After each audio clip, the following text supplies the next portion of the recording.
یو څو وزنونه داسې دي چې هغه مذکر او مؤنث استعمالیږي.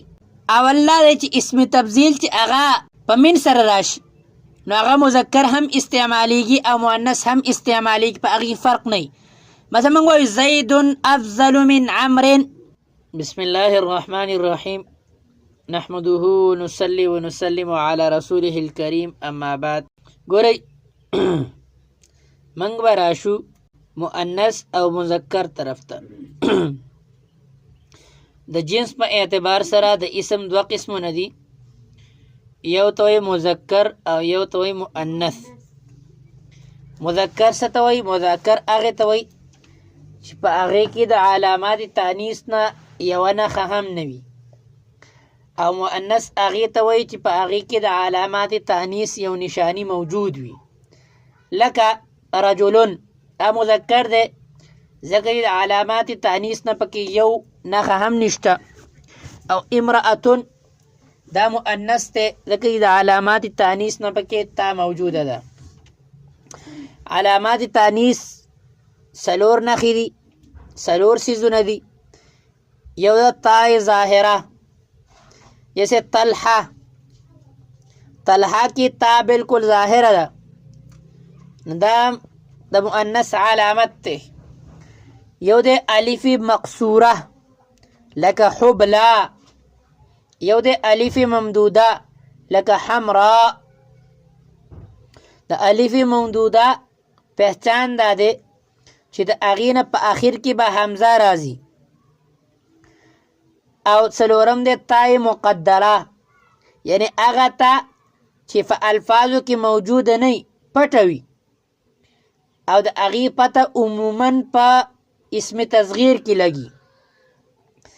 لکه موږ د ارزون دا و په اصل کې ارزتون، او د دې دلیل دا دی چې کله موږ د دې تصغیر را وباسو نو تصغیر د دې راځي اوریزتون.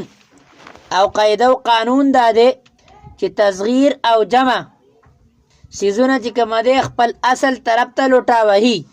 چې موږ د یو څیز اصل معلومو نو د هغې تصغیر به راوباسو، چې کله تصغیر موږ راویستو نو د هغې نه وروستو به پته لګي چې دا څه شی دی، دا مذکر دی یا مؤنث دی.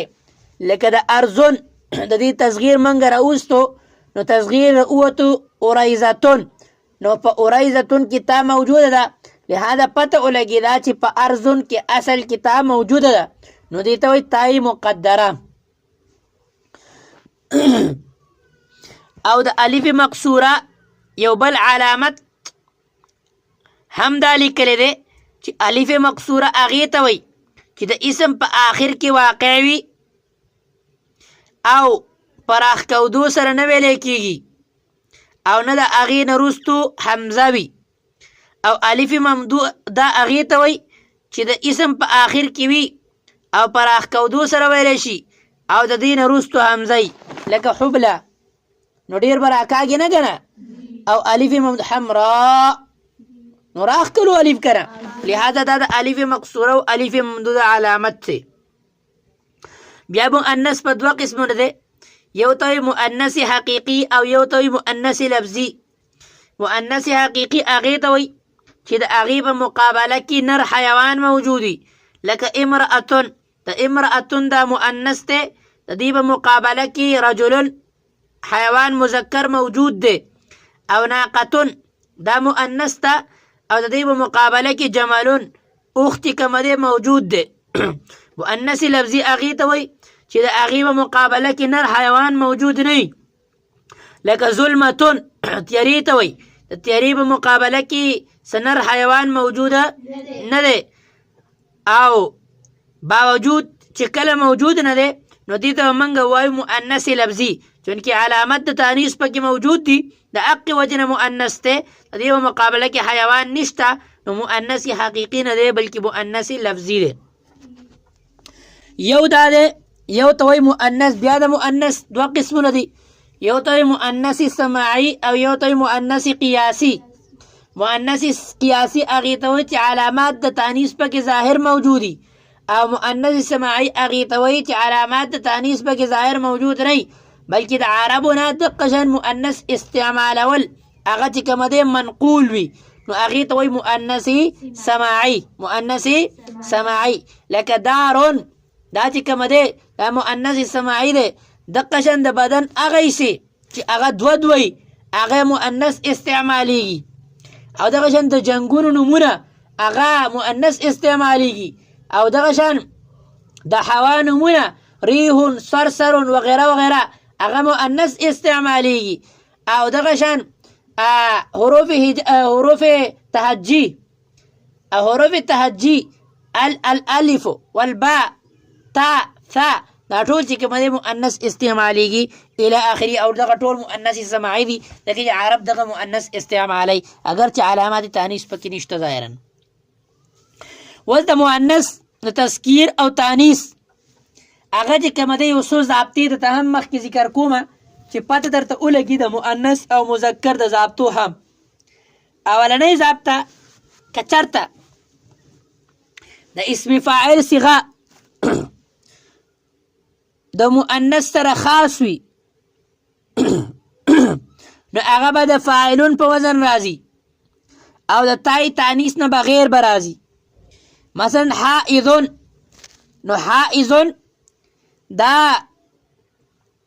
حیض دا د ښځو سره خاص دی نو د دې وجې نه دا به د اسم فاعل په وزن راځي لیکن تا به پکې راځي نه.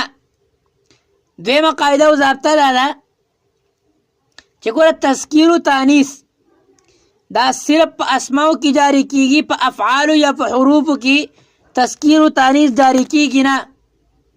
ها چې کله فعل یا حرف انسان ووي او د هغې نه لفظ مراد واخلي نو په هغې کې به تذکیر و تانیث راځي. وستاسو سوال دا دی ذهن کې به کېدای شي راغلی سوال چې ګوره موږ وایو چې ضربه ضربا ضربو ضربت نو ضربت خو دا چې کومه دی فعل دی موږ وایو واحده مؤنث غائبه داسې وایو نو واحده مؤنث غائبه د کوم ځای راغلی نو ګوره فعل خو مذکر او مؤنث نه دی شوی بلکې دا اسم چې کوم ورسره ضمیر لګېدلی دی دا مؤنث دی بلکې فعل خو مذکر دی فعل امید دی سمجھ کې به راغلی خبره لہذا علامت لہذا مؤنث او تانیث په اسم کې راغلی په فعل کې راغلی نه دی. اچھا منګه سوي دغه ضابط سمجھ کې راغلی دغه ګوره یو څو وزنونه داسې دي چې هغه مذکر او مؤنث استعمالیږي. اول دا دی چې اسم تبذیل چې هغه په من سره راشي نو هغه مذکر هم استعمالیږي او مؤنث هم استعمالیږي په هغې فرق نه وي. مثلا موږ وایو زید افضل من عمر یا هند افضل من عمر نو افضلو دواړه یو ځای راغلي دي لیکن من راغلی دی نو لهذا په مذکر او مؤنث کې فرق نشته بلکې د دواړو لپاره یو شان استعمالیږي. هغه کلمه چې د مفعلون په وزن باندې لکه مغشلون یا مقولون نو دا د مذکر دپاره هم استعمالیږي او د مؤنث دپاره هم او کومه کلمه چې د مفعالون په وزن باندې نو هغه مذکر هم استعمالیږي او مؤنث هم استعمالیږي لکه معطار او مقوال دا مذکر هم استعمالیږي او مؤنث هم استعمالیږي. او دغه شان کومه کلمه چې د مفعیل په وزن باندې لکه معطیر یا مسکین یا مسکیر نو دا د مذکر دپاره هم استعمالیږي او د مؤنث دپاره هم استعمالیږي. او کومه کلمه چې د فعولون په وزن باندې لیکن معنی د فاعلونی لکه صبور او غیور دا به معنا د صابرون ده نو دې وجې نه هغه کلمه چې د فعولون په وزن باندې لیکن معنی د فاعلونی نو هغه به مذکر هم استعمالیږي او مؤنث به هم استعمالیږي. امید دی دا به هم په سمج کې راغلی راله. یو بله ضابطه هم ذهن کې کېدی کله ناکله مؤنث مذکر یا مذکر مؤنث جوړولی شي لیکن د هغې د معنی اعتبار کوي د الفاظو اعتبار نه کوي.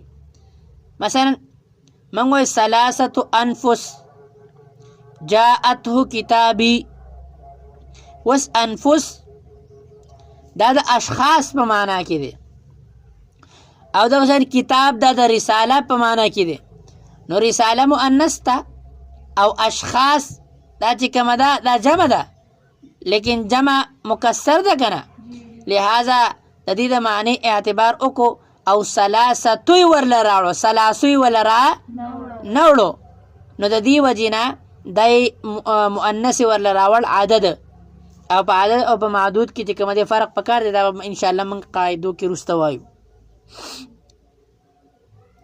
اسم جنس په تذکیر او تانیثو کې دواړه برابر وي مثلا موږ وایو ان عقر النخل یا ان عقرت النخل یا النخل ان عقر یا النخل ان عقرت نو دا دواړه مؤنث هم استعمالیږي او مذکر هم امید دی د تانیث د قاعدې او ضابطې به په سمجھ کې راغلي